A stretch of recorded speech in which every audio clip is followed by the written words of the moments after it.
Okay, good evening everybody. Welcome back to Press Play. I'm your host JJ48, and today we will hopefully we will be continuing Link to the Past, and we will hopefully be defeating Ganon, or we'll die trying.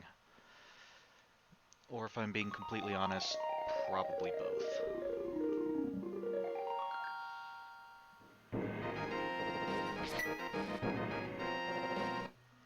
So if you remember last time we were starting to make it up Ganon's tower. We ended up getting the large key so that we could move on, and our next step when we get back is going to be to ascend the tower itself. But before that, I would like to get a couple more items that'll help us out.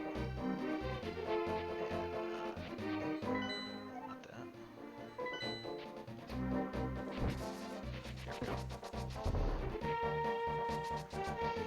Boots work best if I don't run into things.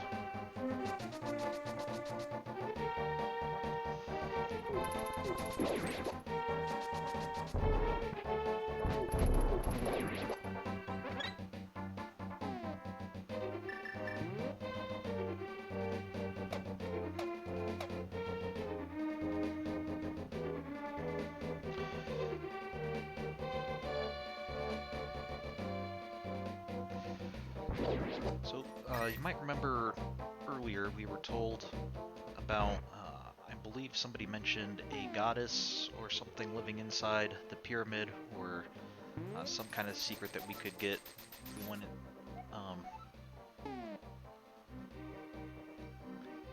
If we got inside the pyramid. So we have access to this bomb now because of it appears after we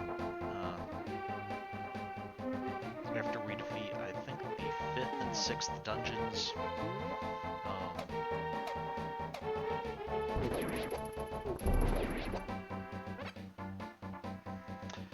And so we can buy the pink bomb and get it to follow us around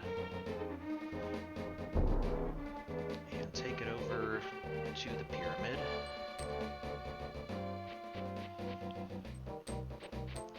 Where we might have noticed this large crack earlier. So there we go.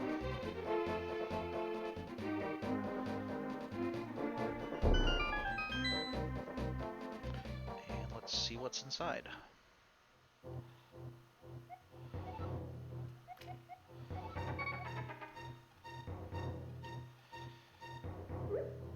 Alright, so we'll try throwing our bow in. And the fairy here likes that we're an honest person and will give us the silver arrows that will help us to defeat Ganon once and for all.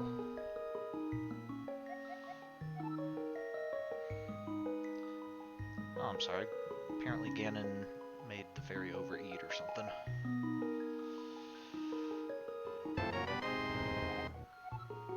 Alright, let's see. We need to... I think we can also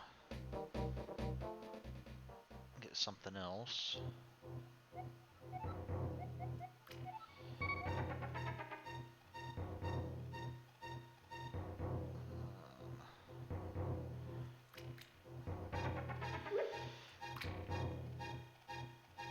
At this point, we're just hoping that she'll give it back and not just keep it, because then we're kind of out of luck.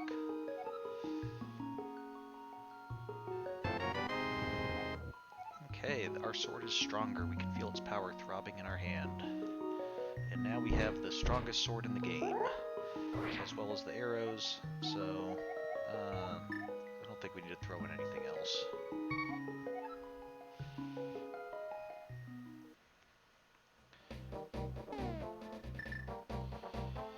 We have a bunch of fairies.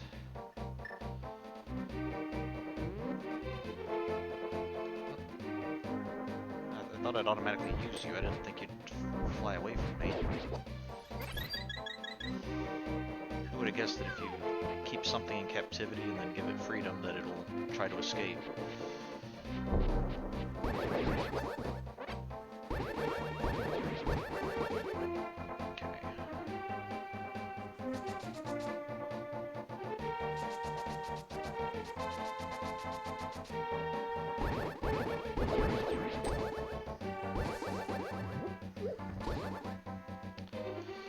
Have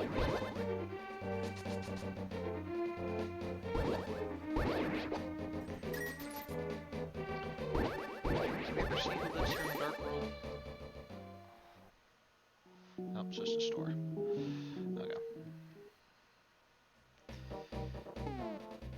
Well, I do wish to spend some money, but not there.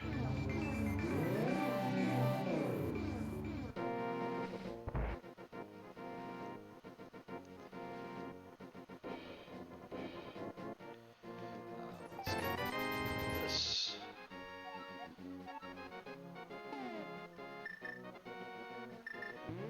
Go ahead and use it, and then let's do a potion. So apparently it's cheapest to recover magic, then life, and then life and magic both are the most expensive.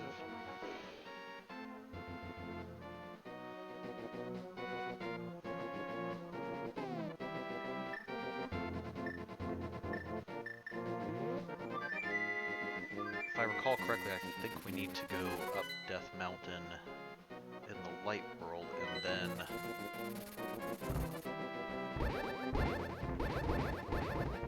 make our way over to Ganon's Tower in the Dark World. Oh, not that way.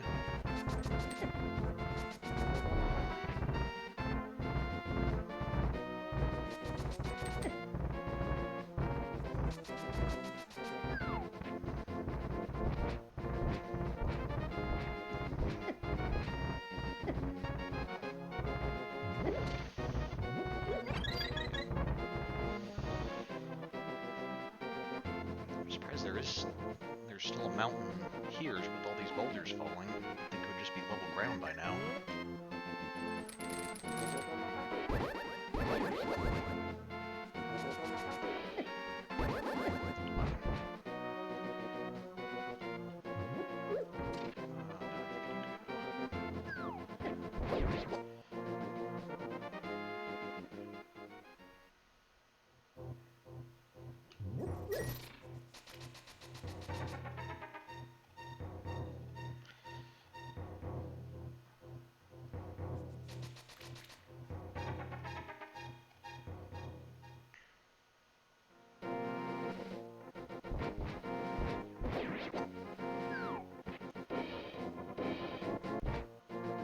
That's right, this is the cave that we have to go down to be at a higher level.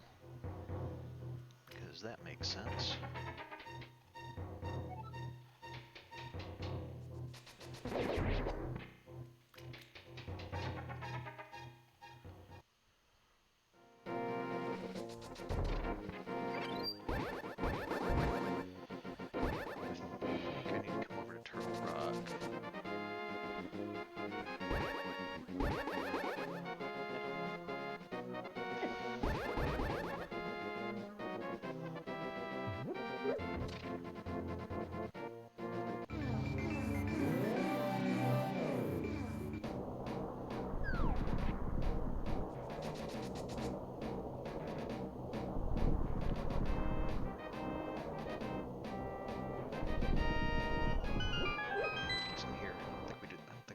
Last time.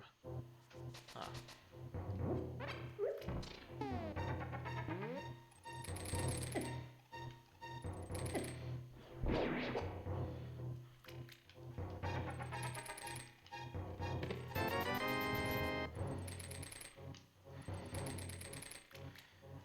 So obviously, if there's one thing I need more of at the moment, it's money.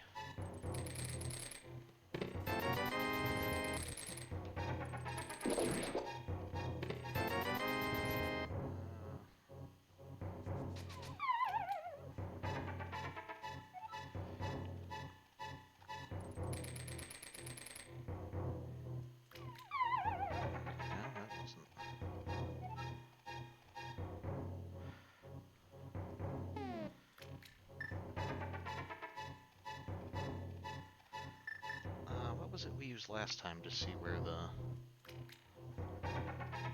stuff was?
this was probably the way to get some, but I think it's probably just a heart piece or rubies or something.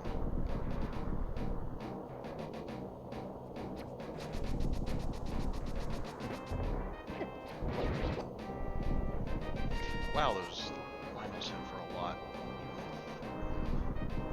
even with their armor.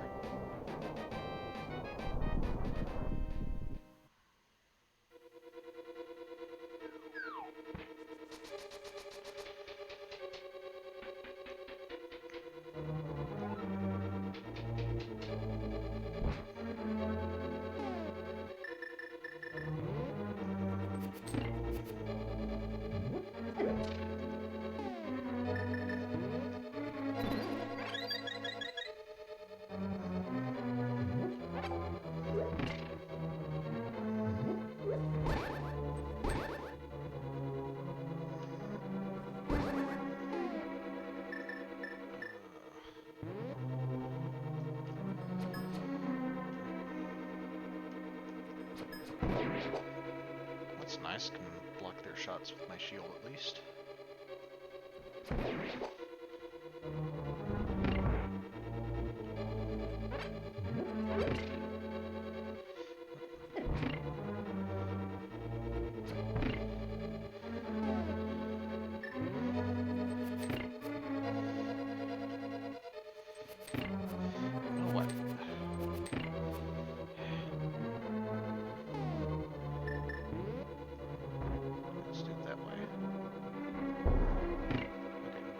Finally, not on top of that block anymore.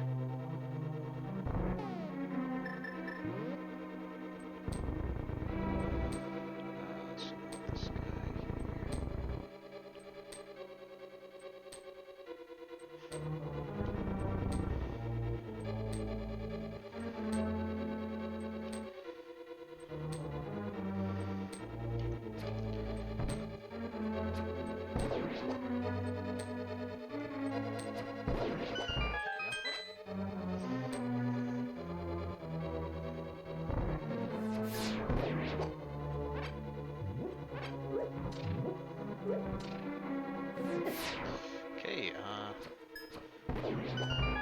either I don't block the BMO shots, or else I didn't have my shield lined up properly.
Commented on this last time, but it's interesting that Ganon's tower has these Triforce emblems here.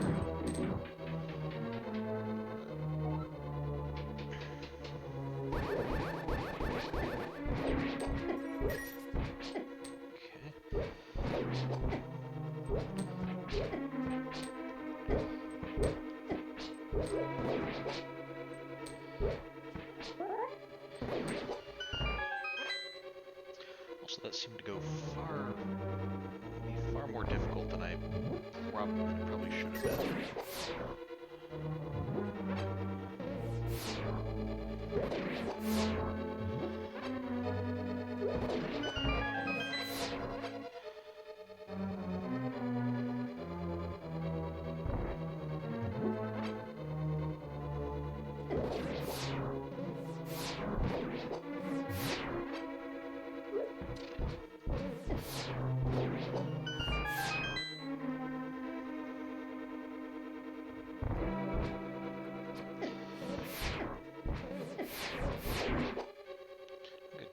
worlds with icy floors.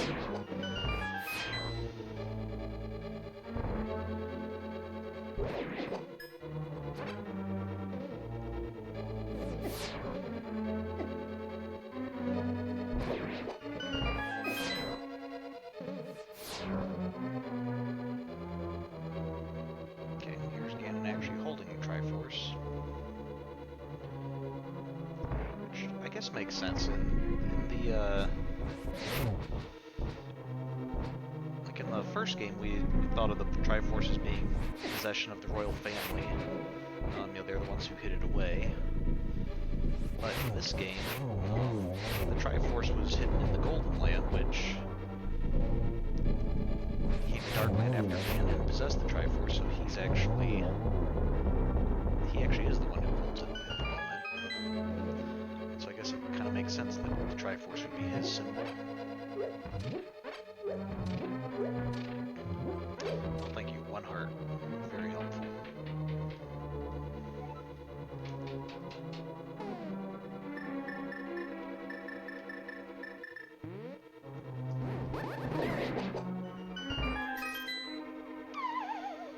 Okay.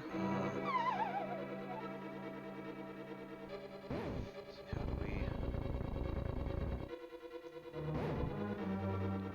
we get over this?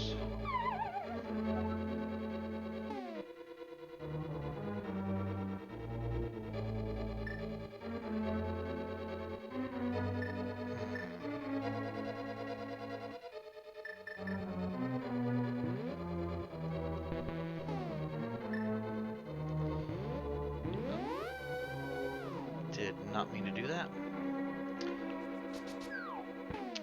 Okay, what was it? Last week there was something that we could do, that if we did it we could see where invisible floors were.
else we might be needing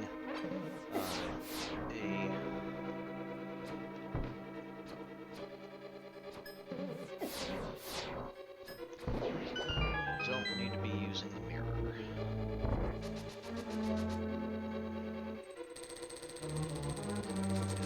This again,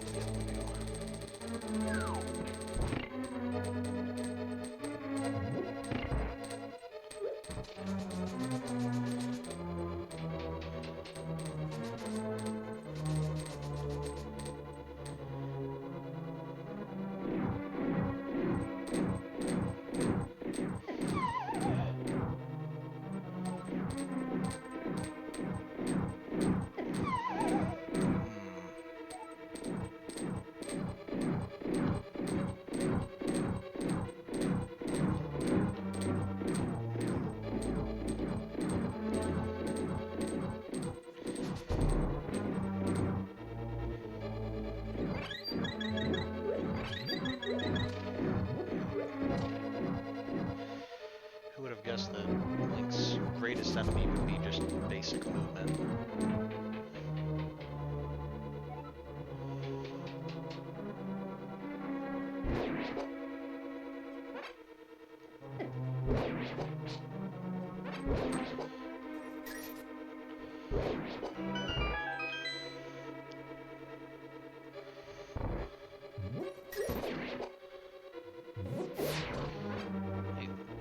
It's not very nice.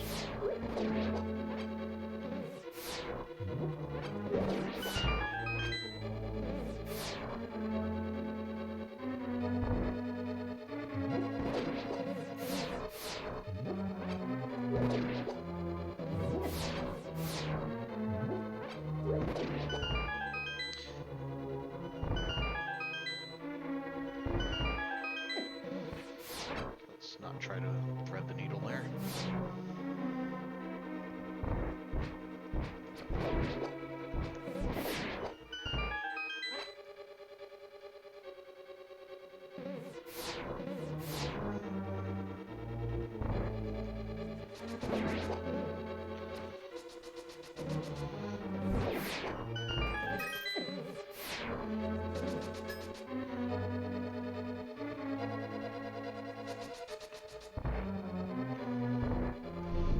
Good, we get to fight Lamp again. The rarely seen third Lamp fight of Link to the Past.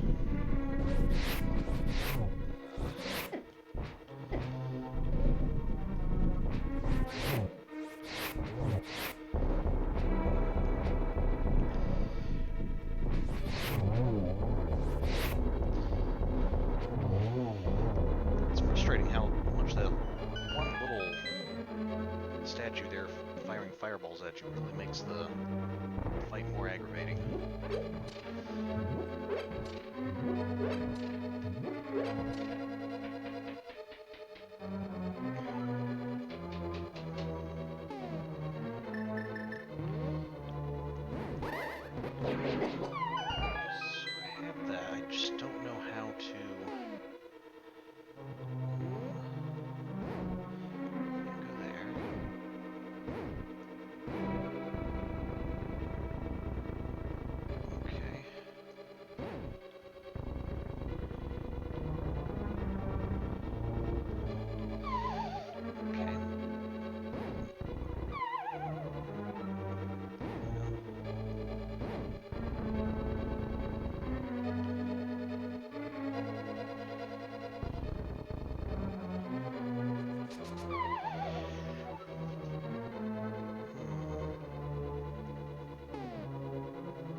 This way would work if I could not move a little slower, but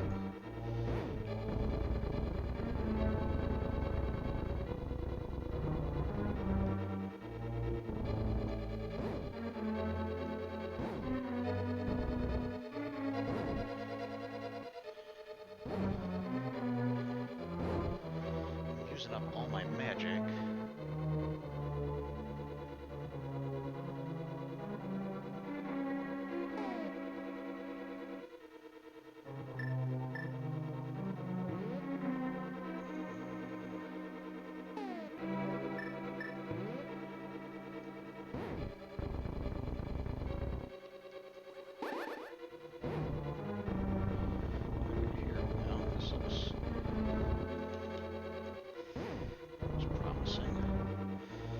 Okay, good.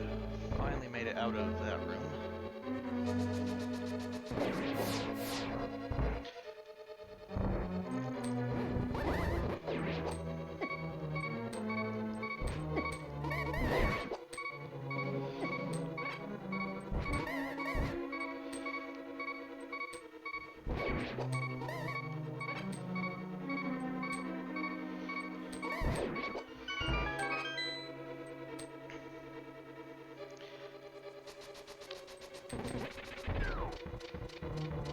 It's kind of odd, the Misropes in this game kind of look like the Black Mage in the Final Fantasy games, particularly the early ones.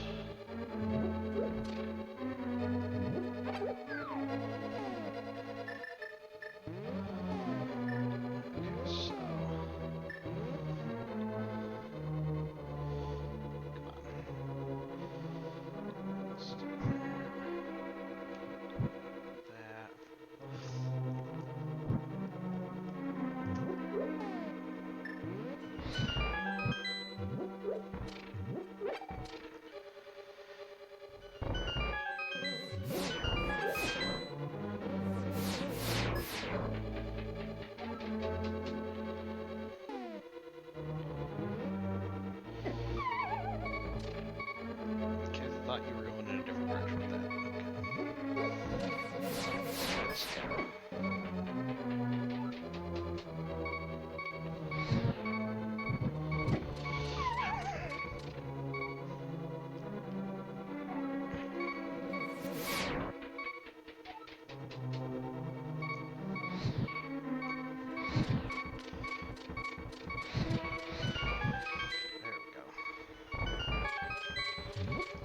Okay.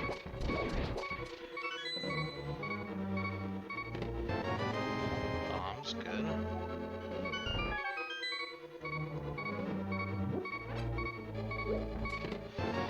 More bombs. Good. Wonder if they're trying to tell me I should use a bomb in this room.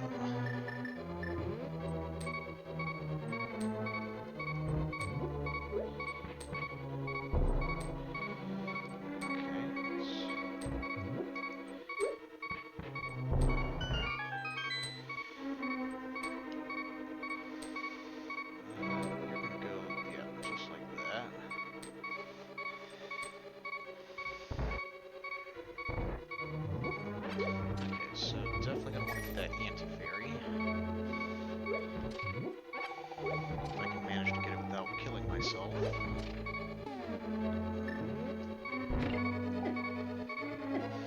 And I can't, but fortunately I have a fairy already.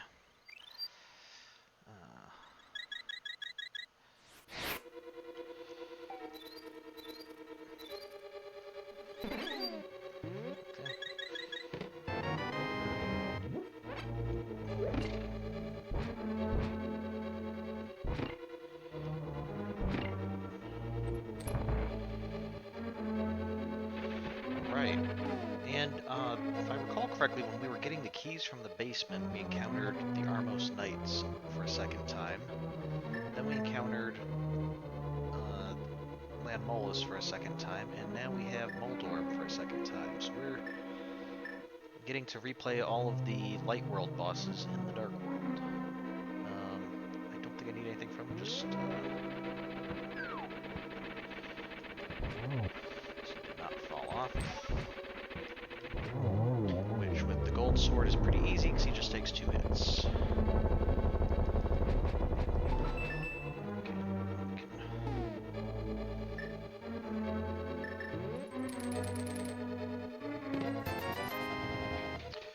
Good. That's exactly what I wanted to see this late in the game, is 20 more rupees.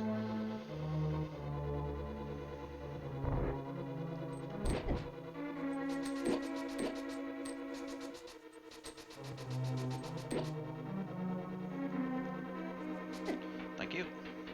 A little helpful push from that guy.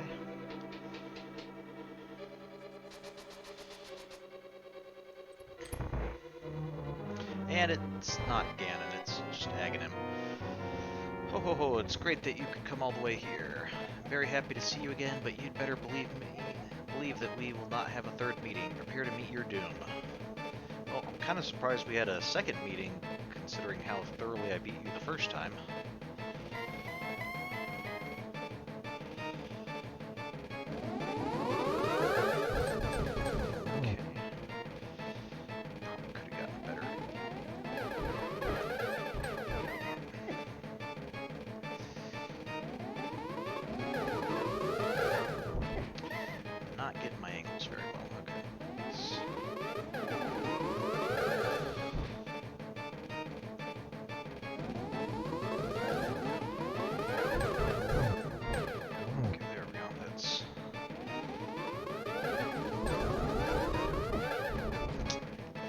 Timing is very out of whack.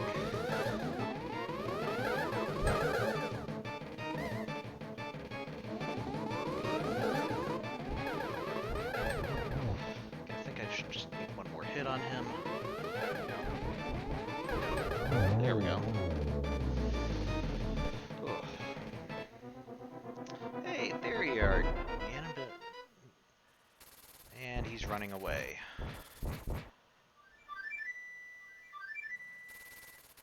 Fortunately, I have a duck, so I can chase after him.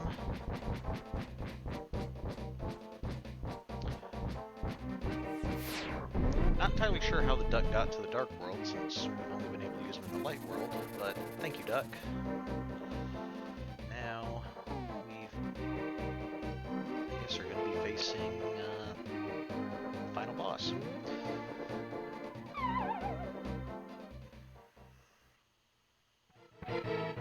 Okay, what do you have to say for yourself, Ganon? I never imagined a boy like you could give me so much trouble. It's unbelievable that you defeated my alter ego, Aghanim the Dark Wizard, twice. But I will never give you the Triforce. I will destroy you and make my wish to conquer both light and dark worlds come true without delay. Okay, we'll see how that works.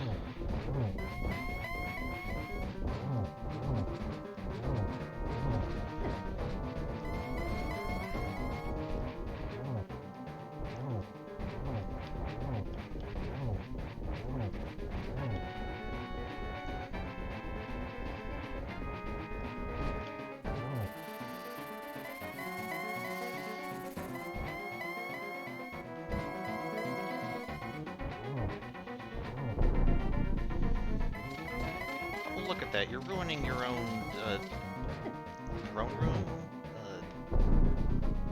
palace thing.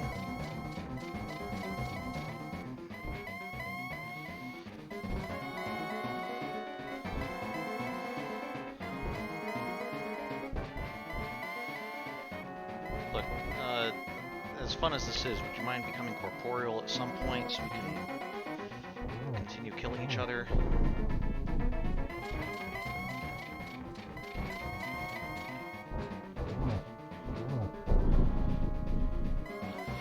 Doing well, lad, but can you break through this secret technique of darkness? On guard. Okay. Yeah, you just put out the lights. It's literally like one of the first items I got was a lamp.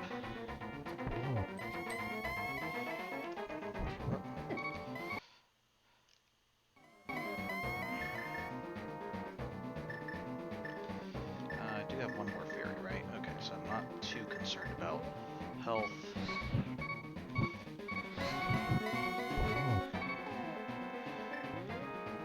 Oh.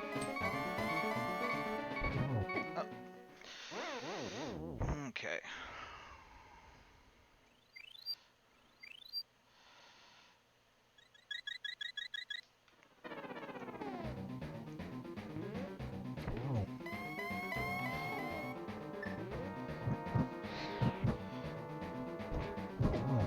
Oh no! Shoot. That means... we have to start the fight all over again. Okay. Fortunately, we don't need to climb up the tower again. When Ganon is done, give him his last moment with the silver arrow. Actually, I've given him like 3 or 4 silver arrows. They're not quite as powerful as everyone was making them out to be.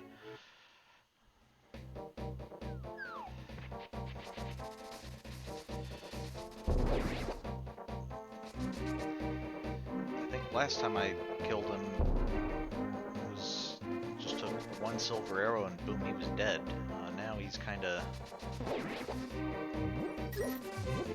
apparently gotten a little tougher.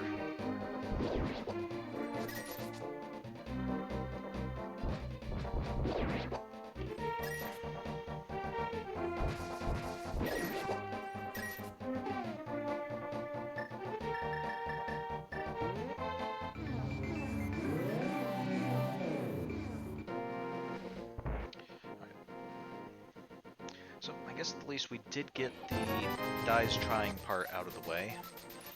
So now hopefully we can move on to actually getting the defeating Ganon part.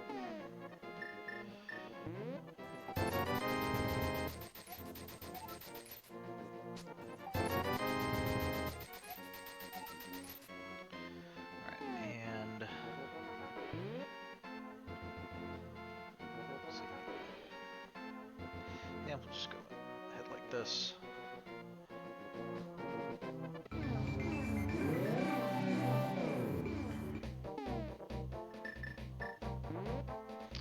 Actually, better not. useful as much as I need the fire rod, I shouldn't have it out because I know I'm gonna end up hitting the wrong button and don't want to end up using all my magic before I need it.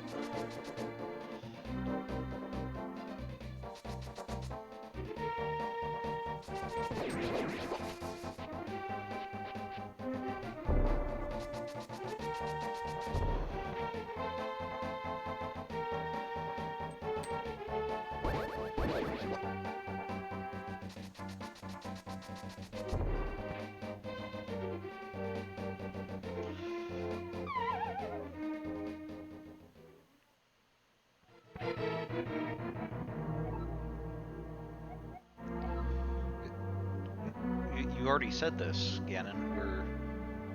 Remember we were just fighting and then I fell down and now I'm facing you again just a couple minutes ago? Ganon might be suffering from some memory issues.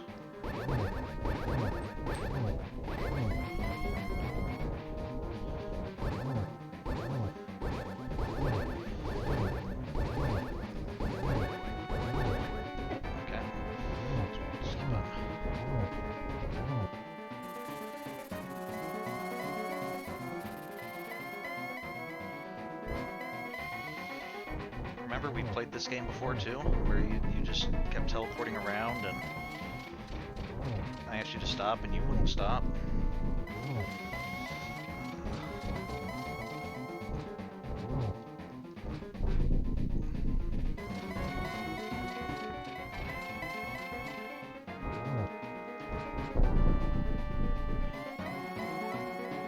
Yeah, we already encountered your secret technique of darkness.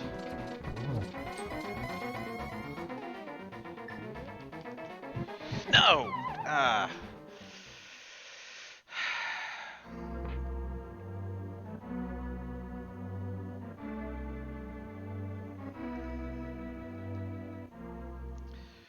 So secret technique of darkness equals flipping a light switch, basically.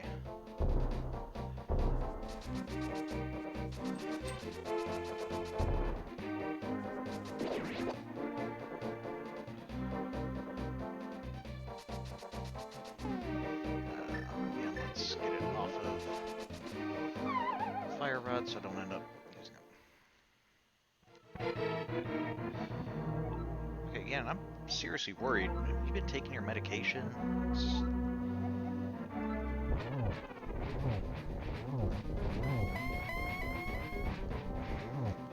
Seriously, you should remember this conversation.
It's less like fighting an evil overlord and more like fighting a giant toddler.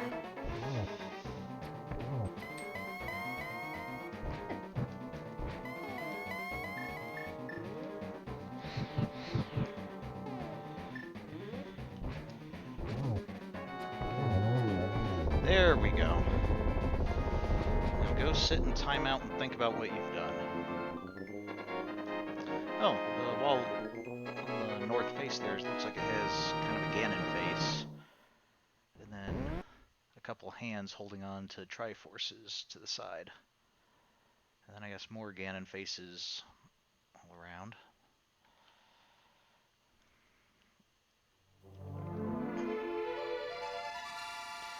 And here's the Triforce. Nice. Or the essence of the Triforce. Welcome. The essence of the Triforce.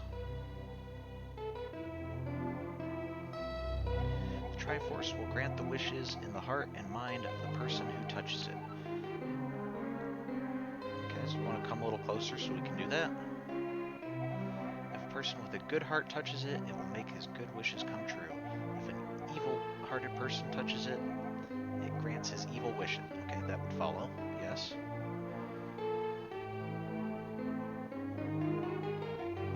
The stronger the wish, the more powerful the Triforce's expression of that wish.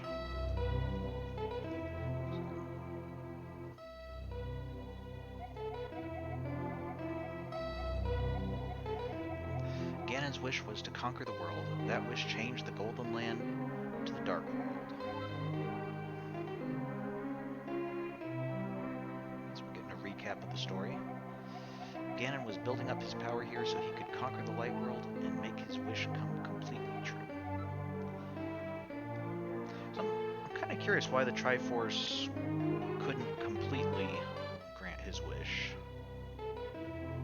I guess it could only grant his wish within the Golden Realm, not within the Light World, maybe?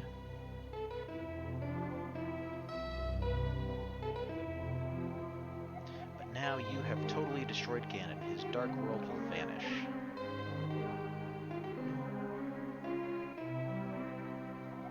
The Triforce is waiting for a new owner. Its golden power is in your hands.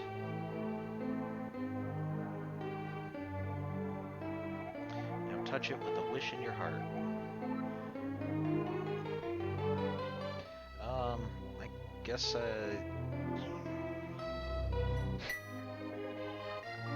I'll push for peace for Hyrule or something like that. Also, kind of wish my uncle wasn't dead. So, the return of the king. He's looking much better than he did last time we saw him when he was just a skeleton. Also, the guards don't look quite so evil. Loyal Sage.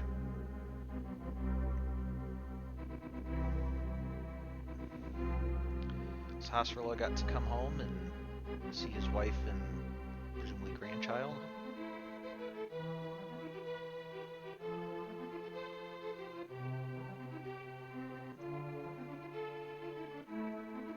So one of the things I'm finding interesting with this is we're kind of seeing a lot of the resolution of a lot of the characters that we've encountered. The bully makes a friend, and that does kind of give it a little bit more of a personal touch. I guess those were the two that we saw in Dark Death Mountain, and our uncle recovered. So we kind of have a little bit more of a personal touch than we had with the previous games, that now we're actually seeing. We're not just told that, hey, peace, return to Hyrule or anything. Flippers for sale, Zora's Waterfall. We're actually getting to see, everybody having a happy ending.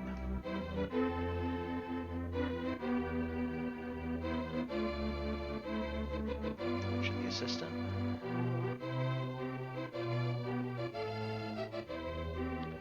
Twin lumberjacks cutting down a second tree.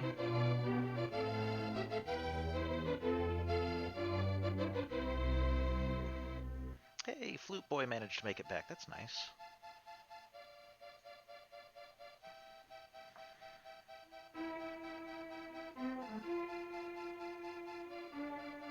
Venus, the Queen of Fairies.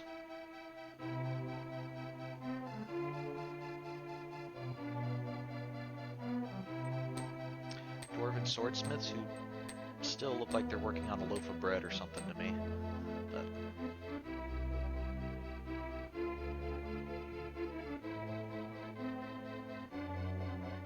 okay, there's the running guy and the sweeping lady. Sirens. And there's the bug-catching kid. He managed to get out of bed. That's nice.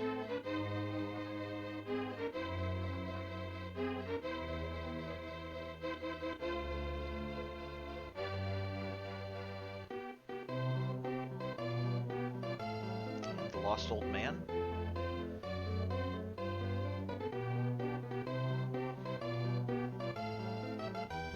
Not the old man who was lost, but I guess the old man who's in a perpetual state of being lost. And the forest thief gets to have a grumpily happy ending. And the Master Sword sleeps again forever. Because that's the way it works in these types of games, is we've defeated Ganon and it's impossible for him to ever return ever again. The entire rest of the Zelda series, I guess, will just have nothing but brand new enemies who don't require the Master Sword.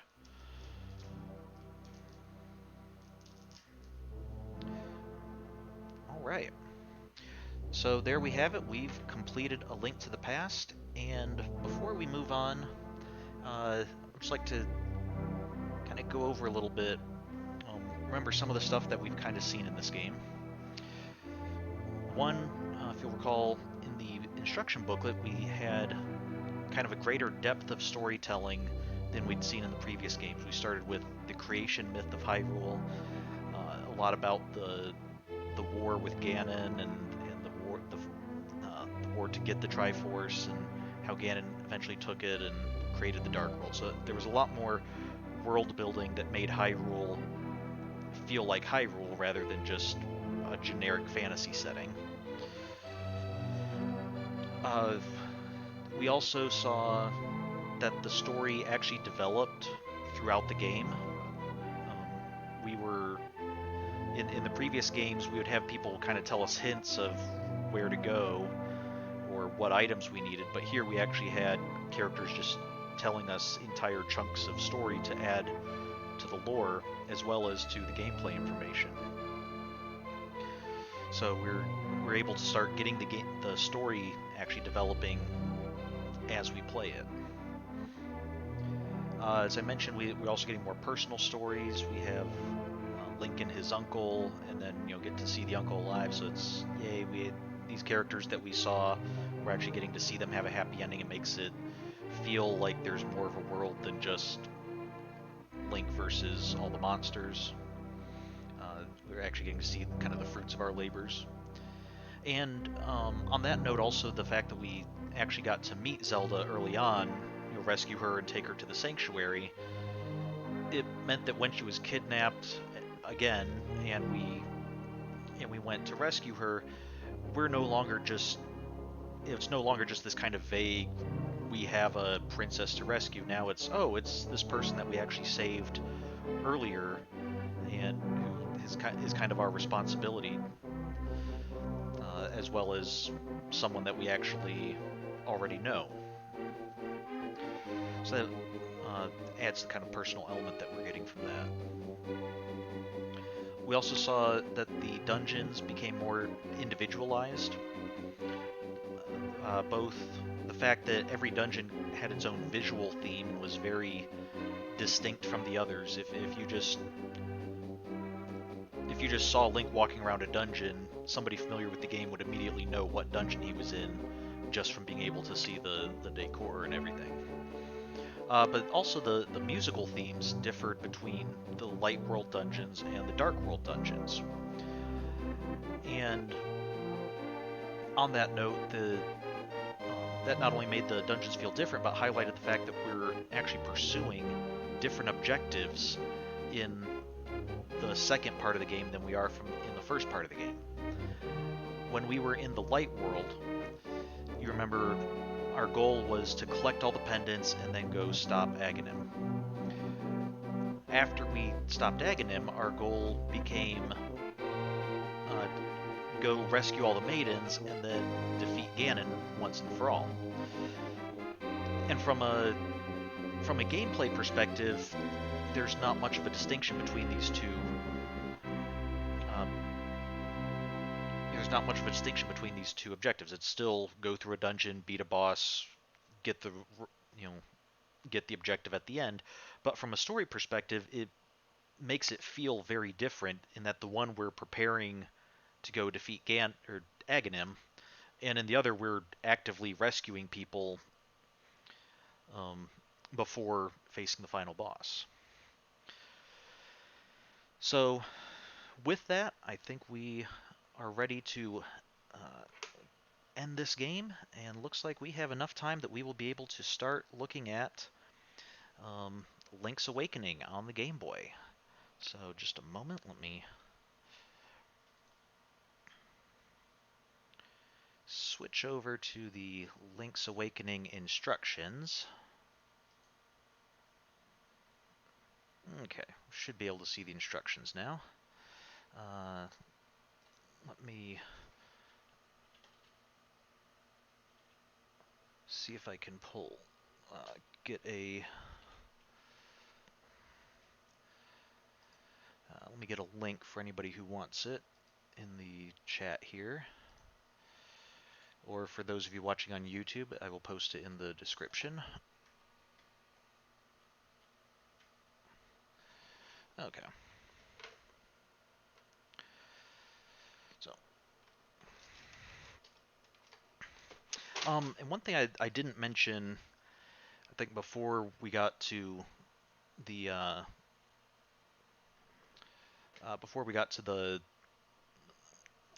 Link to the Past, is the cartridges from this point on for A Link to the Past and Link's Awakening are now just standard gray Nintendo cartridges. They're not the gold foil that they were on the Nintendo games. And I think that the return to gray is, personally, I think that's much less significant than the gold was initially. In For the NES games, you might remember I said that really kind of set them apart. And the fact that they're gray means they're no longer set apart in that way. But by this point, the series has kind of established itself and doesn't really need to be set apart in that way anymore. So, Link's Awakening for the Game Boy.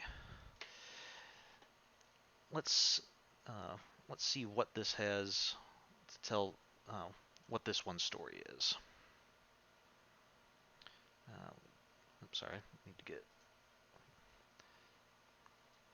Okay, apologize for the low image quality here, but the story for Link's Awakening. Though you fulfilled the Hyrulean prophecy of the legendary hero and destroyed the evil tyrant Ganon, the land of Hyrule enjoyed only a precarious peace. Who knows what threats may arise from Ganon's ashes, the restless people murmured as they knitted their brows and shook their heads. Ever vigilant, you decided to journey away from Hyrule on a quest for enlightenment, in search of wisdom that would make you better able to withstand the next threat to your homeland. Months of difficult travel passed. After a long and fruitful voyage, you breathed deeply the sea spray from the deck of the ship that carried you home to Hyrule. But your homecoming was not to be. Suddenly a squall struck your ship, and though you valiantly fought the waves, a lightning bolt reduced your ship to splinters. Your world faded to black as you sink into the darkness of the storm-tossed sea with the remains of your craft. But in the cold darkness of the deep, you heard a comforting voice that reminded you of home. It was the voice of Princess Zelda. You're going to be all right, the voice said. What a relief. You opened your eyes to find Princess Zelda standing over you. Or was it? Actually, it turned out to be a woman named Marin. She explained that you had drifted with the wreckage of your ship to the shores of Koholint Island. This mysterious island was unique for the gigantic egg which crowned its central mountain. It was said that a mythical creature, the windfish, lay asleep inside the egg. You set out in search of your sword and other gear that might have washed up on the beach with you. As you stood in the surf with your recovered sword, a strange owl suddenly appeared and hooted this riddle. Awaken the windfish and all will be answered. What is the windfish, you wonder? And what does awakening portend? Your most mysterious adventure yet, following the riddle of the windfish through the uncharted island of Koholint, is about to unfold. Okay, so a couple things we notice immediately about the story. It starts off explaining that we have destroyed Ganon, and that people are concerned that new evil may arise from his ashes, whether his literal ashes or figuratively from the destruction that he left behind. Um, and I can't help but notice that this seems very similar to Zelda II on the NES, talking about how the monsters there were starting to grow and become more numerous and wanting the blood of the hero to sprinkle on the ashes of Ganon to revive him. So I don't know that it's necessarily talking about a revival here, but this does kind of, one, establishes this as a sequel to the previous game, and two, kind of goes along with our theory that this seems to be a reboot of the series rather than just a continuation. So, or rather, that A Link to the Past was a reboot to the series, and this seems to be a continuation of A Link to the Past. So, uh, let's see. And further on, so we've left home, we did some training, and we headed back home, and then we get into a shipwreck, and we're given a riddle: awaken the windfish, and all will be answered. So, as you can see, if I scroll to the next page, that's it for the story before the game. In the previous games, we were told, if not the entire story, at least a lot of what it was. In the first game, it was get all the Triforce pieces and uh, defeat Ganon, rescue Zelda. In the second game, it was return all the crystals so we can get the last Triforce and stop Ganon from returning. In a Link to the Past, it was defeat Aghanim because he's up to something, trying to help Ganon. And even though that story developed, it still was very clear, kind of where we were going, who the enemy is, what we're trying to do. Here we're basically given a mystery. All we know so far is that we're on a mysterious island, and we need to awaken the windfish. So with that, let's start the game and see if we can, how much of this mystery we can start piecing together. Okay. And as usual, I want to reset so we can see if there's any intro before the...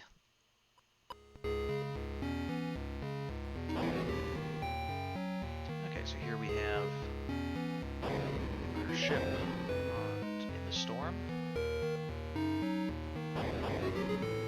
Hopefully the audio is coming through okay. And we're fighting against the storm, lightning strikes the ship, and everything fades out.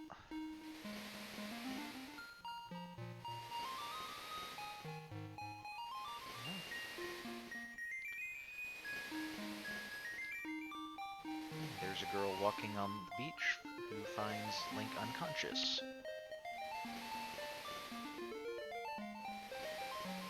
And decides to shake him, as one does with a trauma victim.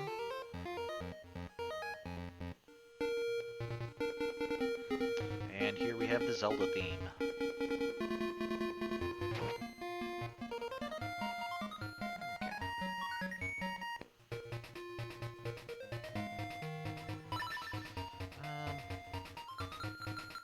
I don't have any numbers, do I? So I can't...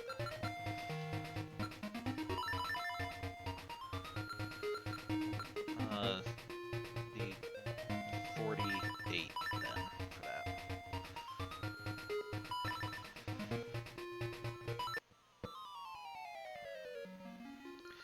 Okay, we're restless in bed. Oh, what a relief. I thought you'd never wake up. You were tossing and turning. What? Zelda? No, my name's Marin. You must still be feeling a little woozy. Okay. You're on Koholint Island. I'm not familiar with Koholint Island. Follow the lane south to the beach where I found you. Since you washed ashore, lots of nasty monsters have been in the area, so be careful, okay? Okay, why do I need to go to the beach? Well, JJ48, you finally snapped out of it. Name's Taryn. Hope you're feeling better. What? How did I know your name? I think it's weird, eh? Well, I saw it on the back of this shield. Alright, we got our shield that apparently we inscribed our name on. We can use it to flip enemies. Oh yeah, some other stuff like this washed up on the beach. If you go look, watch out for monsters. Ever since you showed up, I've seen them all over the place. Alright, so we have our shield. Pot looks pretty heavy. And we're told that there might be other stuff that washed up along with us on the beach. So.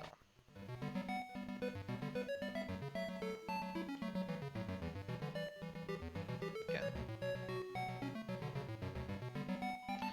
The music sounds rather important.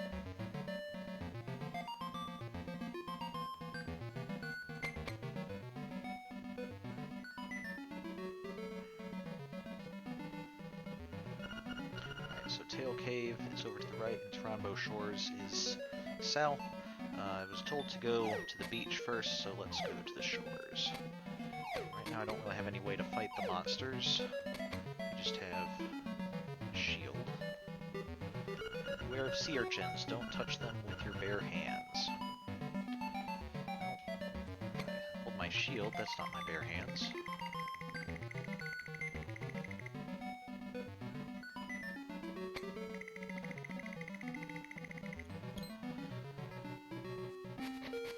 Why am I seeing waves through my sword?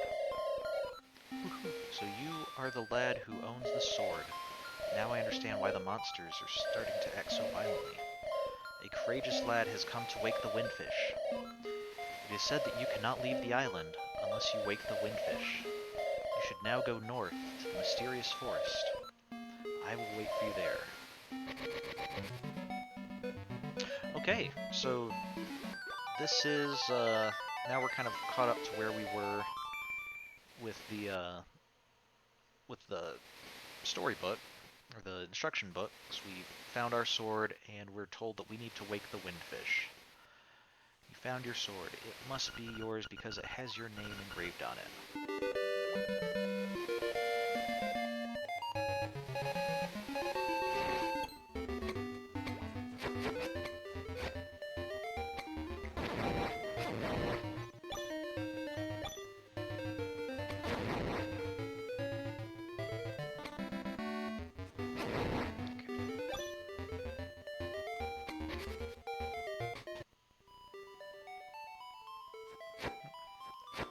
Talk to you, not kill you. Welcome to Sale's House of Bananas. I'm Sale, this is my house. Actually, my hobby is collecting rare and unusual canned food. My brother is an artist, so I guess strange hobbies run in the family. Yeah, collecting canned food and being an artist, those certainly go together as incredibly rare hobbies. Unusual hobbies.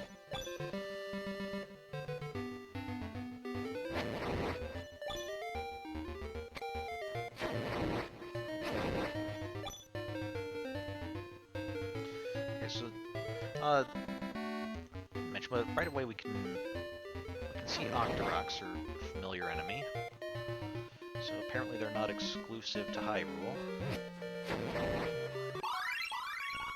A Guardian Acorn. It will reduce the damage we take by half.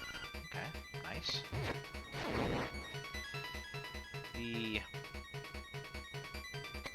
What is this Tail Cave that they mentioned?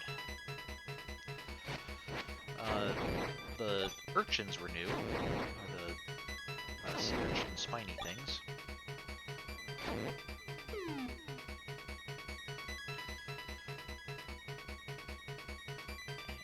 And keyhole. This is tail keyholes. Apparently we need to go get a key before we can come to Tail Cave. So I will say this was, of all the Zeldas, this is probably the one that I've played the most. Although I do warn you that does not necessarily mean that I'm the best at it. But I did play this quite a bit growing up, and I'm pretty sure this game alone justified my parents' decision to buy some rechargeable batteries. Otherwise, I can't imagine how many AA's I would have gone through playing this on my Game Boy. Hey man, when you want to save, just push all the buttons at once. Don't ask me what that means, I'm just a kid. Okay, so kids will break the fourth wall but not understand that they're doing so. Well, it seems that after you save, you will start at the last door you went through. I'm not really sure why that is, because I'm just a kid. Okay.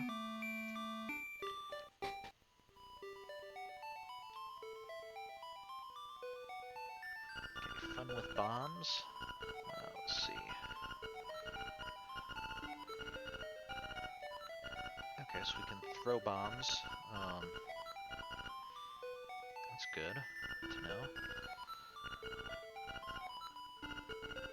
We have some warp holes on the island. We can warp to and fro using these holes. If you just jump into the warp hole at which you arrived, you will go to the next one in the sequence. But only to ones we've seen with our own eyes, because somehow the warp holes know which ones we've seen.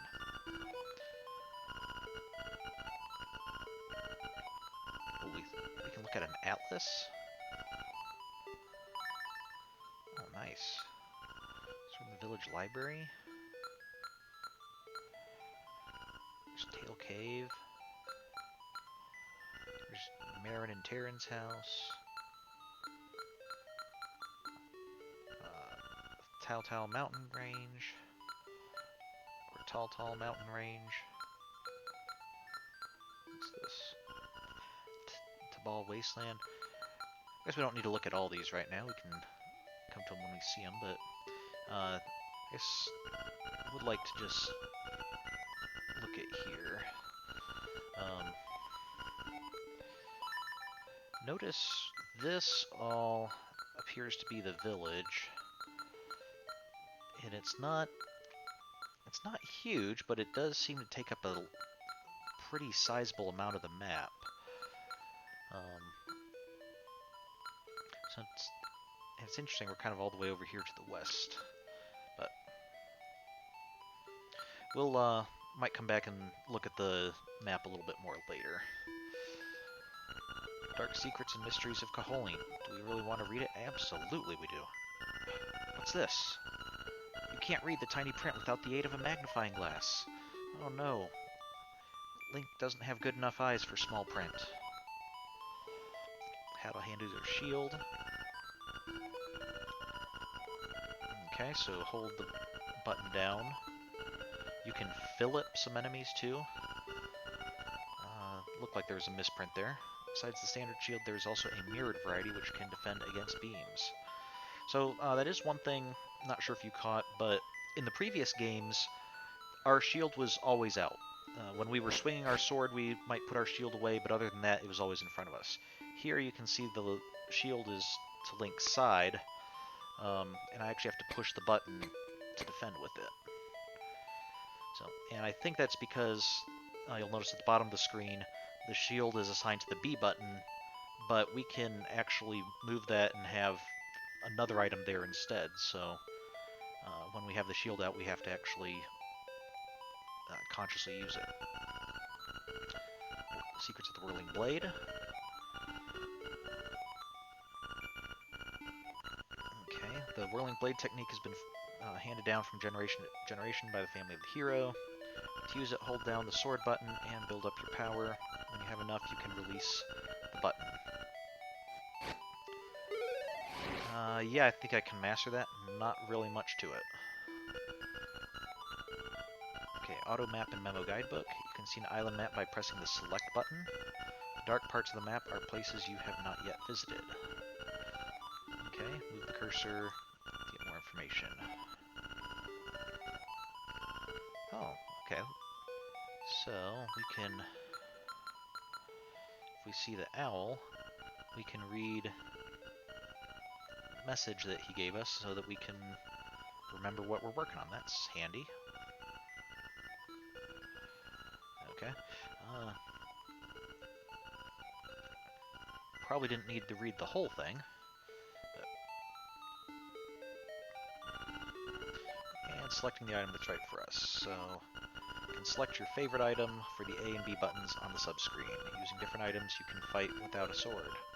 Try many different things to find what's right for you. Okay. So, right now, don't have any other items, but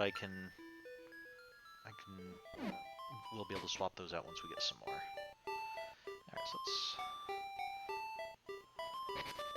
this looks suspicious.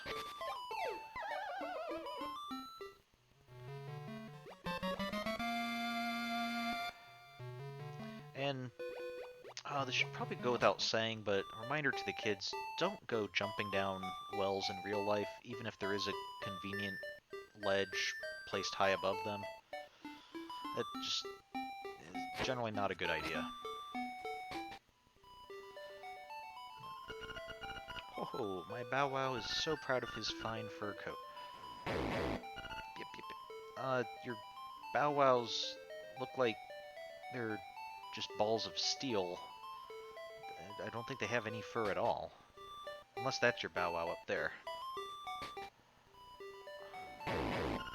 Makeup, jewels, dresses, I want it all. And some new accessories would be nice. Okay.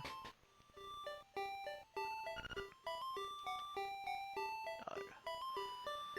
So, let's see if we can hit it like we could a chicken. Okay, ow. Yes, we can hit the dogs like we hit the chickens, and they will hit back. Do not mess with dogs. Yahoo, I'm fine, and you? Okay. Are you just sweeping your lawn? Okay. To each your own, I guess. Or, how to say, please call outside. It seems that Old Man Ulrira is a shy guy in person. Ring click. Yes, it's the Bucket Mouse. Thanks for calling. Well, you must have dialed the wrong number. Okay. So I guess a Bucket Mouse is probably a reference to Dormouse or something. But, so Ulrira said to call from outside. Ulrira speaking. You know, there is a library in the village that might have some good information for you. Talk to you later. Okay, well, we already visited, but thanks. I can certainly sympathize with somebody who converses better over the phone than in person.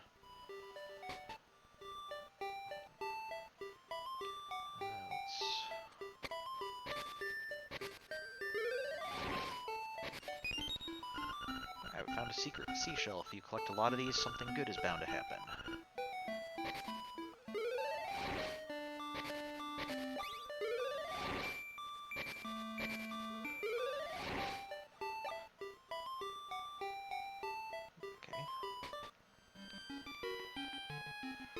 Wow, 200 for a shovel. I'm gonna have to save up for that. See something you like? Just bring it here. Okay, I'll do that.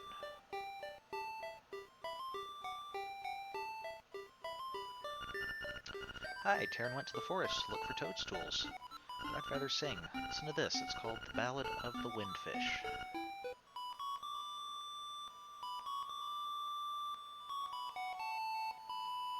Oh, it's kind of a nice song.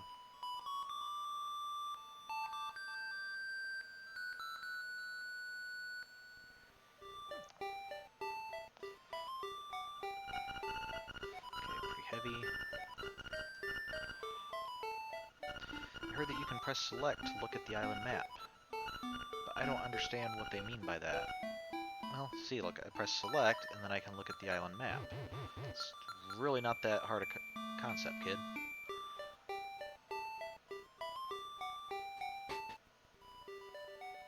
Oh, we have a little cellar down there.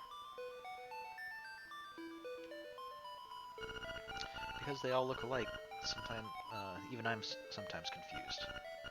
By the way, do you know Yoshi? My baby keeps on asking for a Yoshi doll, and I don't know what to do about it. Well, I guess I'll keep an eye open for a Yoshi doll. Yep, those are my boys. I'm Papal. Pleased to meet ya. I'll be lost in the hills later, so keep a lookout for me here. Well, if you know you're going to be lost in the hills later, why don't you take some precautions or something? Just seems a little bit foolish.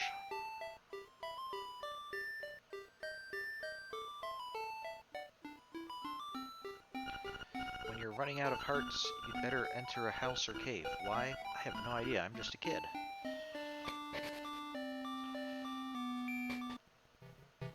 Well, hey, what do you know? A Yoshi doll. Training game. 1 play, 10 rupees. The A and B buttons move the crane. The rest is just timing. Alright, let's see if we can get a Yoshi doll.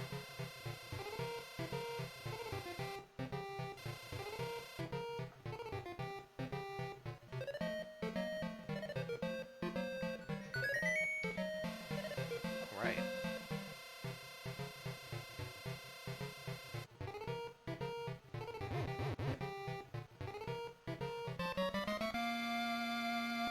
We got a Yoshi doll. Recently, he seems to be showing up in many games. I'm sure that's probably a reference to some other games that released in 1993, but I'm afraid I don't know which one specifically they're referring to.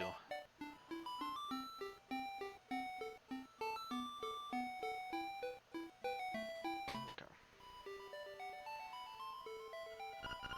Oh, will you give that doll to my baby? Yes. Oh, thank you. You're indeed a generous person. Ah, I'll give you this in return. A huge bow. You traded your Yoshi doll for a bow. Maybe you can trade the ribbon for something else. Oh, yeah.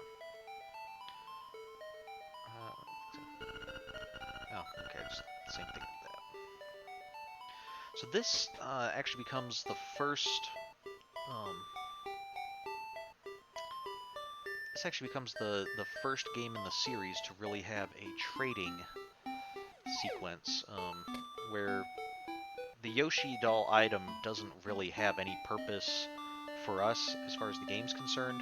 It's just there so that we can collect it and get it to that person who gives us the ribbon.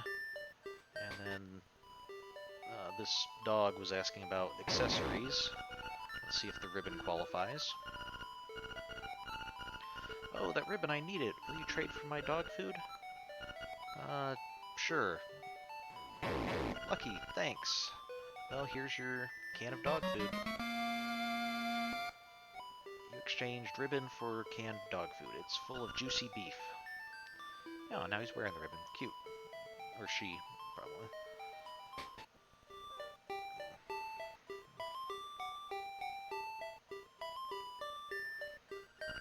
Mysterious forest. I think we were told to come up this way. It's a little bit mysterious. Okay.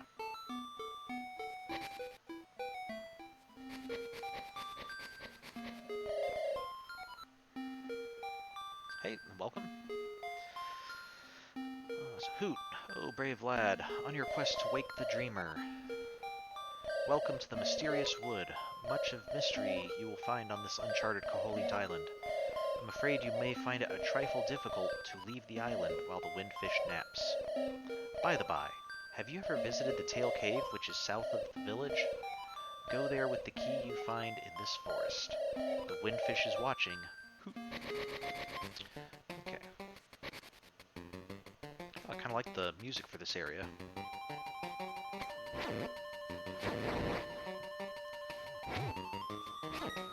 Goblins are a bit tougher. They take 2 hits to kill.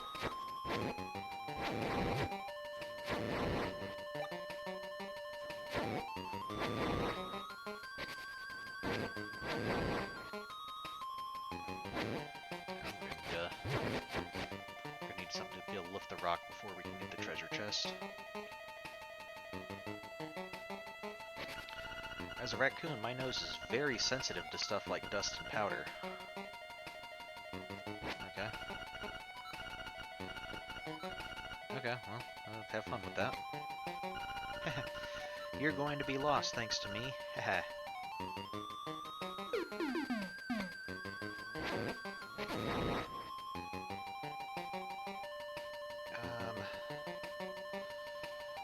Huh, we're all of a sudden in a very different part of the wood.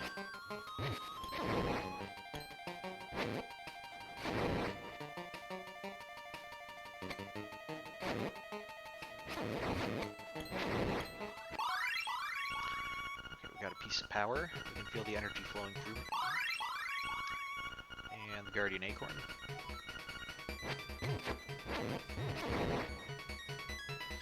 Oh. When I got the Guardian Acorn, apparently it overwrote the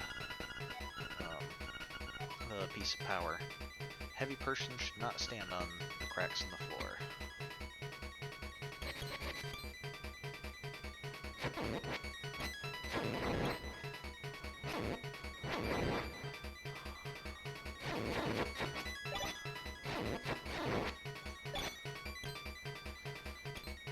There's a treasure chest there, but we can't... That would be north of... This is where the raccoon was. And we can't get to the spot north of him, so change the forest.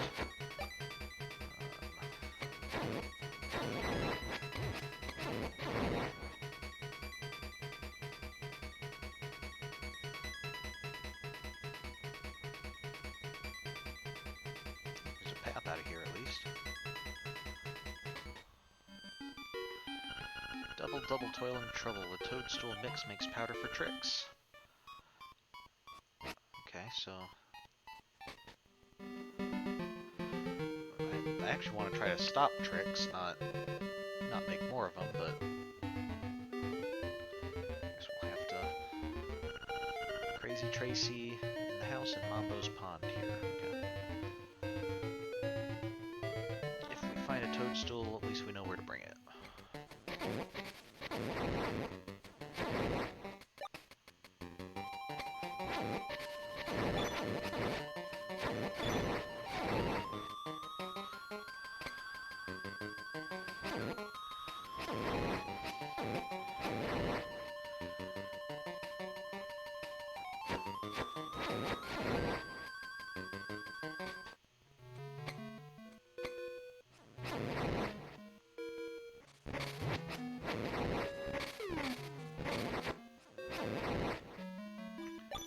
Show you what happens if we stand too long on one of the cracked floors. Then that happens. So we need to make sure we try to keep moving when we're on them. Alright, we got 50 rupees. Very nice.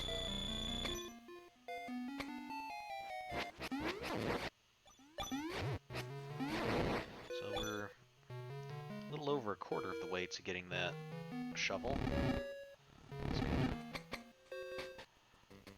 Hey, here's a toadstool. Pick the toadstool. As you hold it over your head, a mellow aroma flows into your nostrils.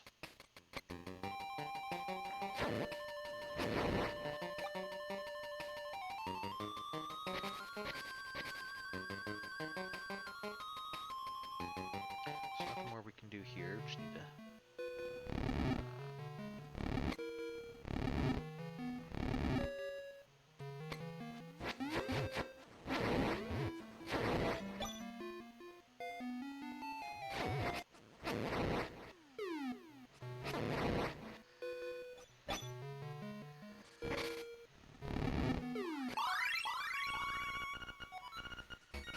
Here we got the piece of power.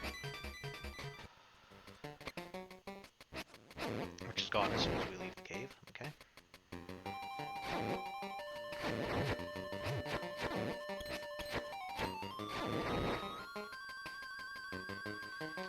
So, I can't help but notice we've been told we need to wake the windfish. And then we're told, come to this forest and get the cave to Tail Cave. I don't think we've actually been told yet how that helps us towards waking the windfish.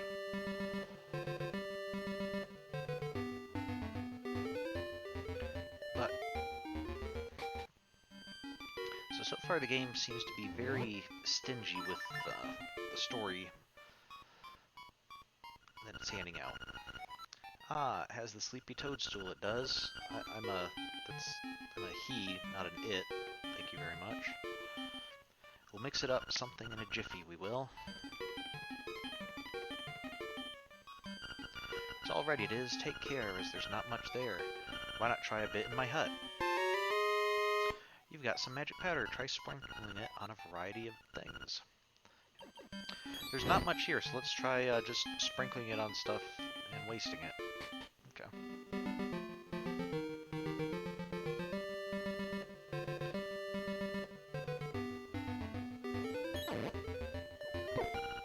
Hey, man.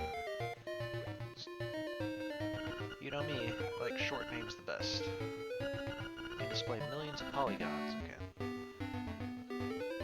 I think that was, you can display millions of polygons, I think might have been a reference to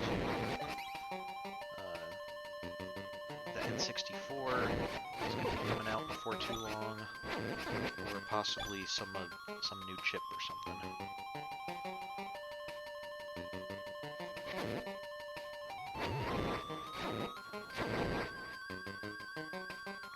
Okay, so if we remember, the raccoon told us that... Actually, he's probably not a raccoon, he's probably a tanuki, but I think he... In the American release, he probably just renamed a raccoon. Told us his nose was sensitive to stuff like dust.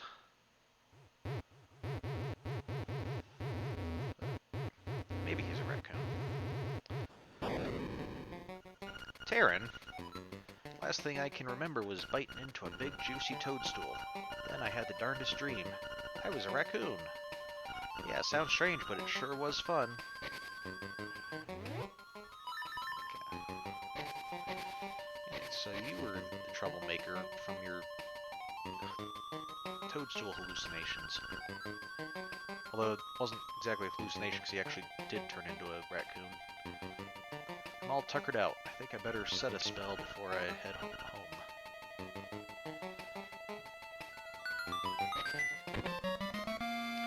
You got the tail key. Now you can open the tail cave gate.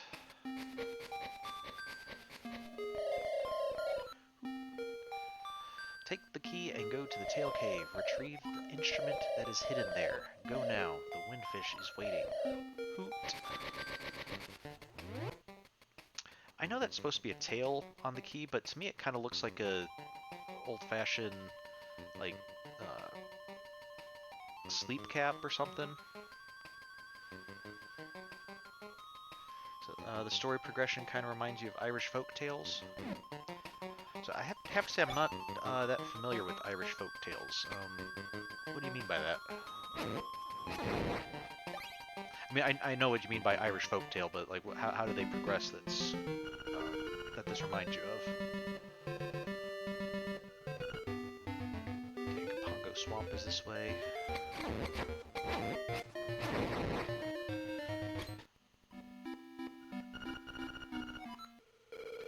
While we were speaking, oh, just tell us about the library again.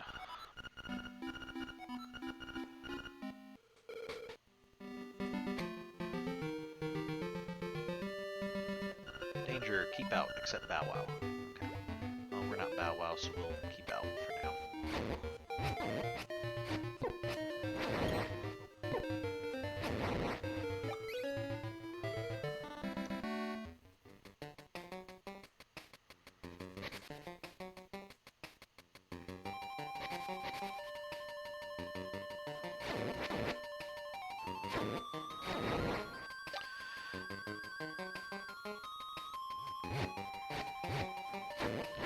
I know A Link to the Past had some audio cues,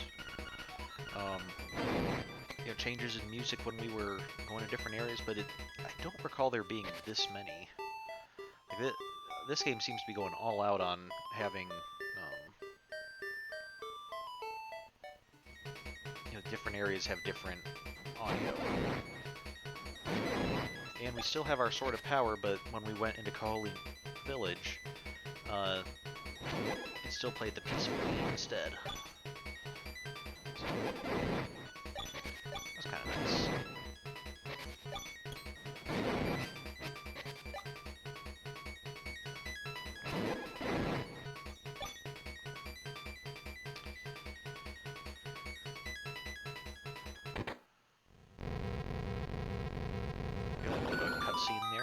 nice.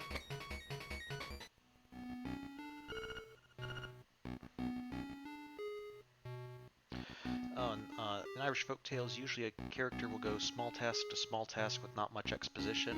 Okay. Yeah, we're definitely seeing a bit of that here. Another thing I should point out that might not mean much to those of you who never played these games on a Game Boy or never played one of the original Game Boys, but this isn't actually how the game looked when we played it. Those of us who played it back in the early 90s. Because this is shades of gray on a white background. The original Game Boy had a simple LCD screen, and so it was actually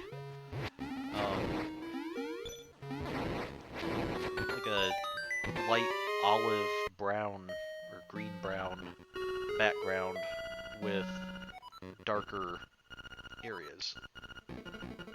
So this is actually a bit brighter than it was on the original Game Boy.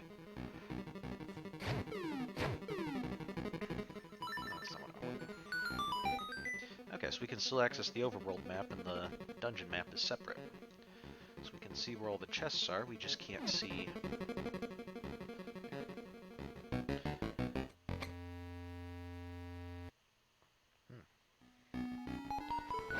Music got a bit strong there.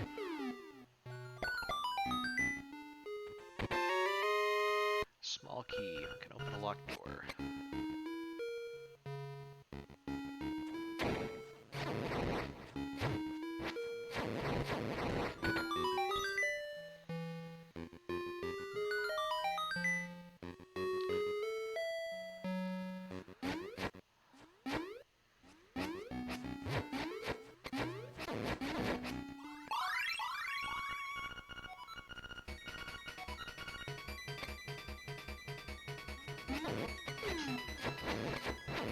Well, Stalfa wants to kill himself, I guess I won't complain. At last you got the map. At last, after, what, 5 rooms? 7 rooms? 6 rooms.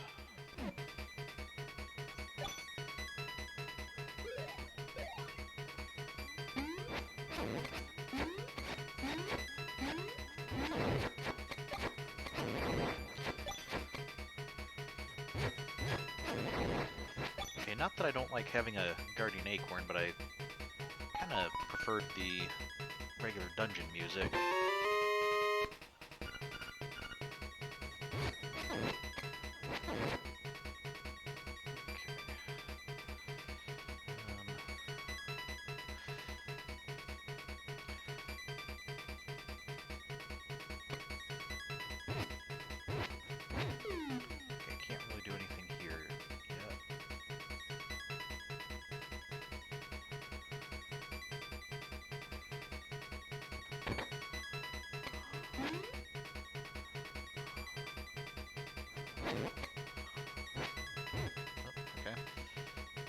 Hitting him with my shield is the same thing as attacking him, apparently. Ah.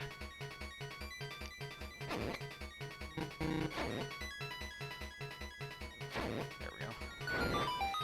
I had to get all 3 of them on the same symbol to... yeah, I actually pulled up my list of enemies. I wanted to see what these guys are called. Fittingly enough, those guys are called 3 of a kinds. So, found a fragment of a stone slab. Now we can read the message on the wall. Turn aside the spined ones with a shield. Okay.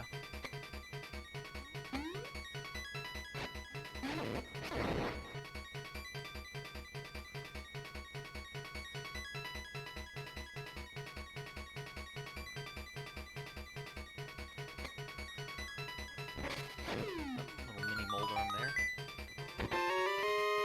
Got 20 rupees. Joy. And I don't have any bombs, but that sure looks like a bombable wall.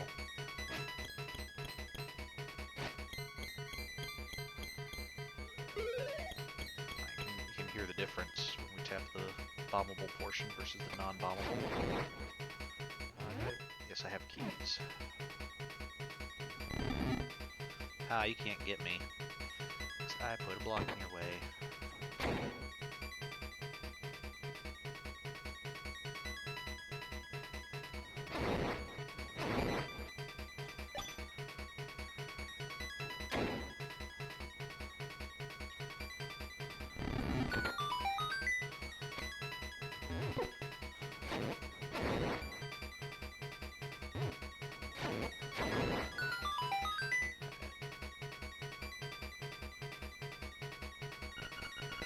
And it's just the same thing. Turn aside the spiked ones with the shield.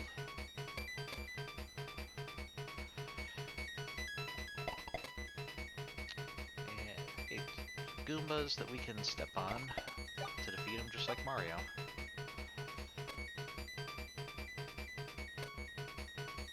Or we can just do that.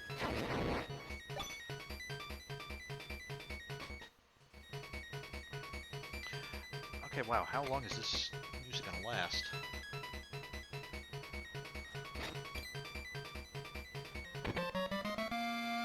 Up the Rock's Feather. It feels like your body is a lot lighter.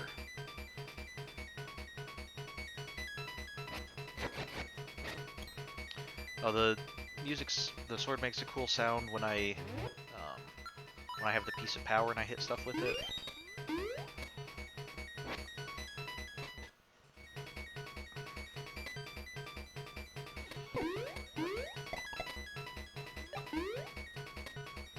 I do like that.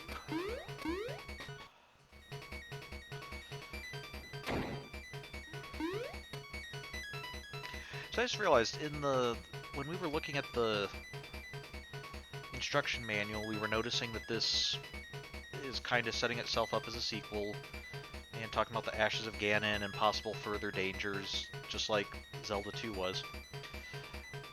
I also just realized we couldn't jump in the last game, and we can jump in this game. Just like Zelda 1 we couldn't jump, and Zelda 2 we could.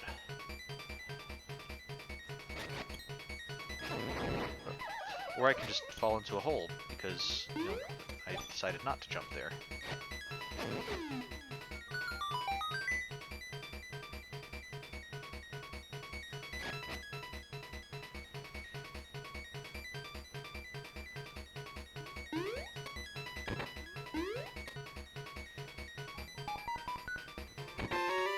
You've got the Nightmares key. Now you can open the door to the Nightmares lair. Okay.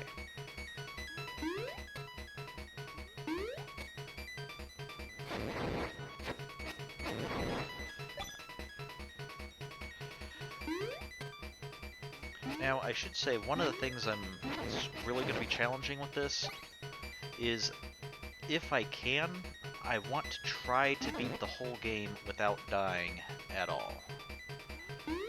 I don't think I've ever managed it before, and I'm not going to worry too much if I don't, but I would like to, because there's a Easter egg if we do. This boss that I talked over the entire fight is called Rolling Bones, or mini boss. And with mini bosses, we've seen mini bosses in the game before. In Zelda 1 and 2 especially, we saw them where they would reuse a previous dungeon's boss as a mini boss. Here, I believe every dungeon has a mini boss, and when you defeat him, you then open up the ability to just go straight back to the beginning of the dungeon, or go back to the mini-boss's room. So, kind of nice. Actually, as much as I'd like the music, to get the music back, it probably would be better to actually keep our defense. Buzz Buzz Outsider. Okay, the boss has its own music. Ow!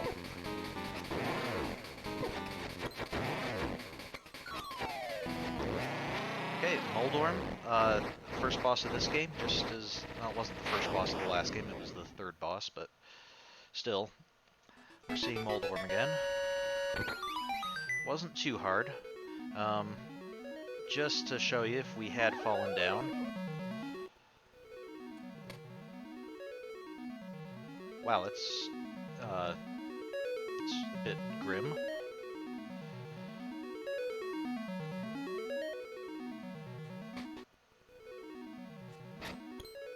We would just appeared in that room and then start our fight over. So, oh, he was talking about a literal instrument when he told us to go get the instrument from the place. The Full Moon Cello.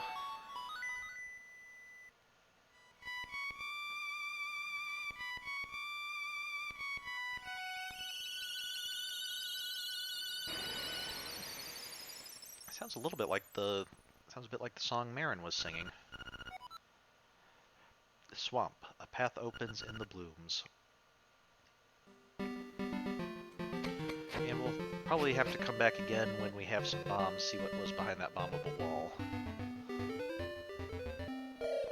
Ooh, that is an instrument of the Sirens.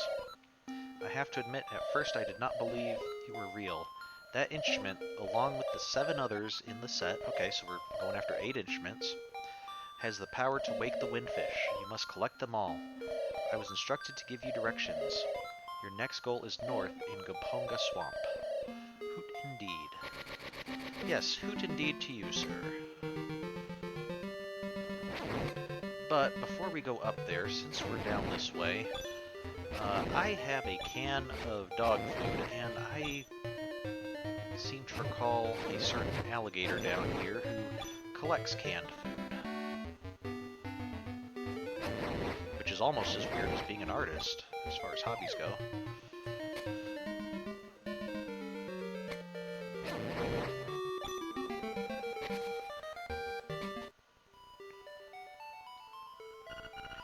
What's that you have? It's canned food. For heaven's sake, man, give that can of food to me, please. He's hysterical. Truly. A laugh a minute. What do you do? Okay, I'll give it to him. Well, thank you. I'll take that. I thought you collected it. Didn't think you were just going to eat it. Munch, munch. That was great. I know it's not a fair trade, but here's some bananas. Yum. Gave him canned dog food and got bananas in return. Good deal. Yeah, I'd rather have bananas than a can of dog food.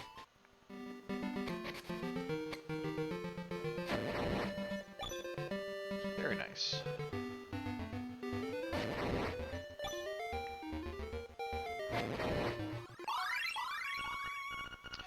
I really need to stop picking these things up when I don't need them.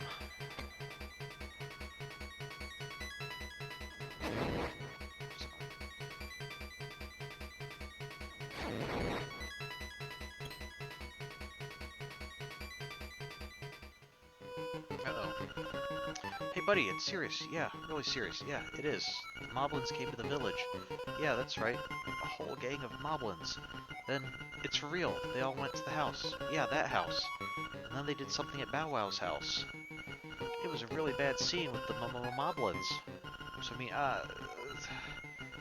it might be faster to find out for yourself what happened. Okay.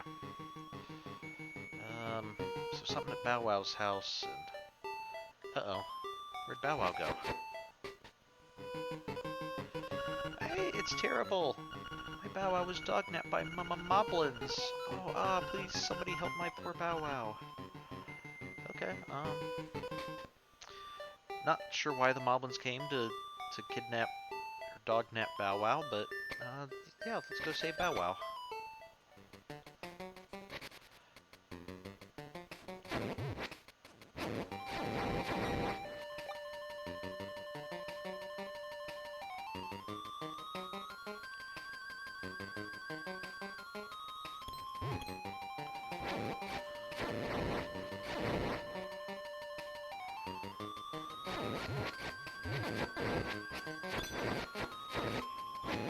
Seems like a lot of places that we need to be able to lift rocks to get into. Oh, of course, the music was getting too similar, I guess. We had gone almost 4 whole screens without hearing this jingle.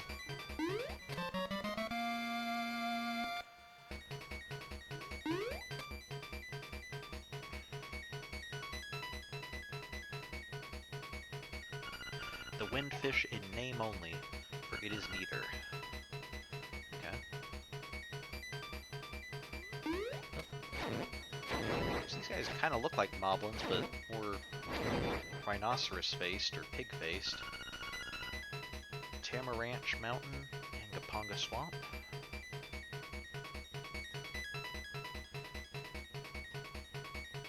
So I always thought it was Tamarack Mountain, so I'm not sure if that's a misprint on the sign, since we have seen some spelling errors before, or if I'm misremembering it because it was quite some time ago. Telltale Heights.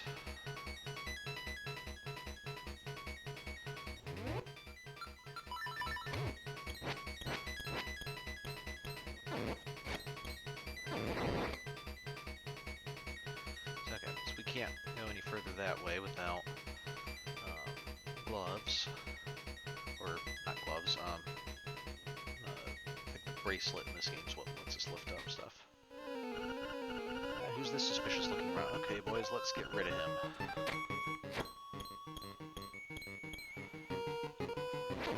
There we go.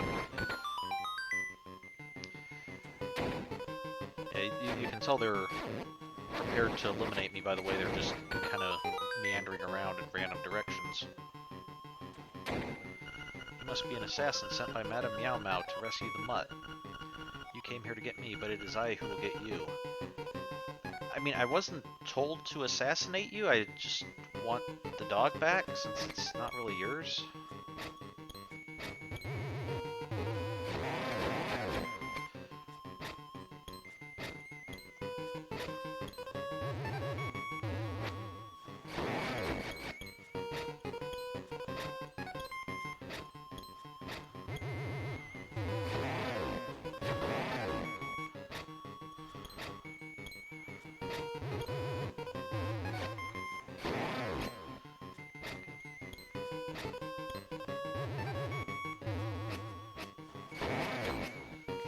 Might actually help if I don't have my shield out so I'm not constantly bouncing against him. Okay, I have to say I disagree with your claim that you're gonna get me instead of me getting you.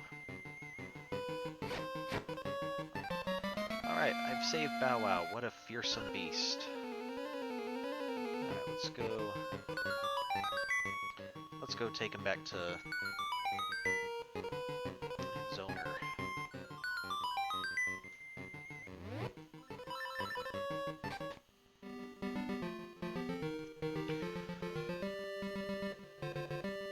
So, I also noticed there, when we were within the cave there, it was playing the same tune as when we first went into the village after Bow Wow's dog napping, and inside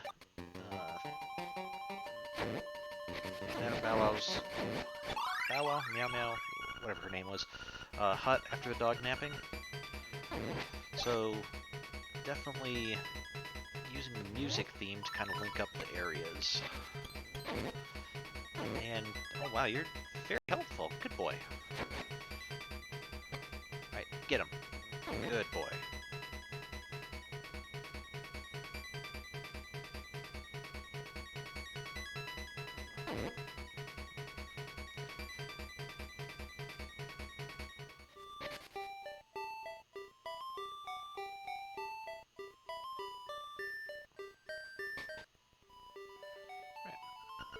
Oh, thank you. I'm so happy you brought my baby back. Now, would you be a dear and take him for a walk? It would really help me out a lot.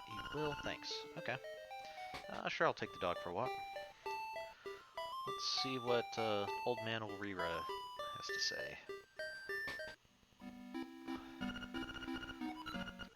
The indigestible flowers of Gapongo Swamp. Those flowers are Bow Wow's favorite. Why don't you take him for a walk there? Okay. Alright, boy, we'll take you on a walk to go eat some indigestible flowers.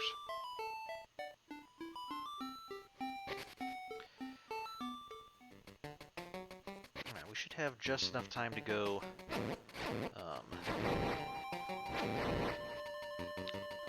to get to the dungeon, and then next week we continue by we can actually dig through it a bit.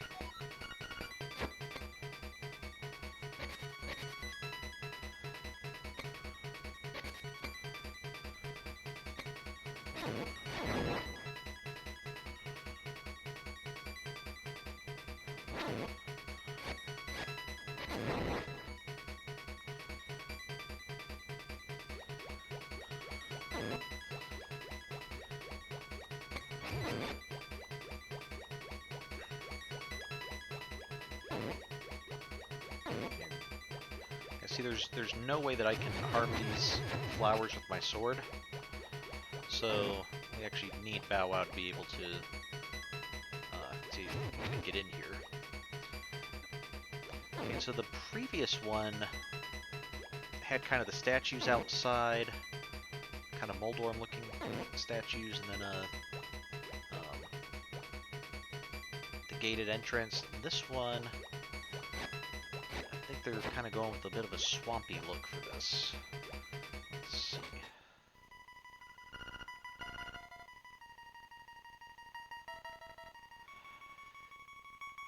And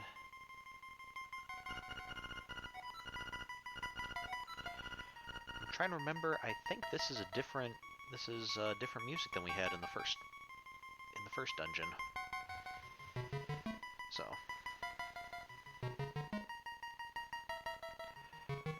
So with that, I think we've made it to the Bottle Grotto. We will. I think this seems like a good place to stop before we delve too deeply, because we only have a few minutes left anyway. So, just to let you know, I do plan on streaming again next week. In 2 weeks, though, I will be out and we'll take another break. So with that, have a good night and a good week, and thank you for joining. See you later.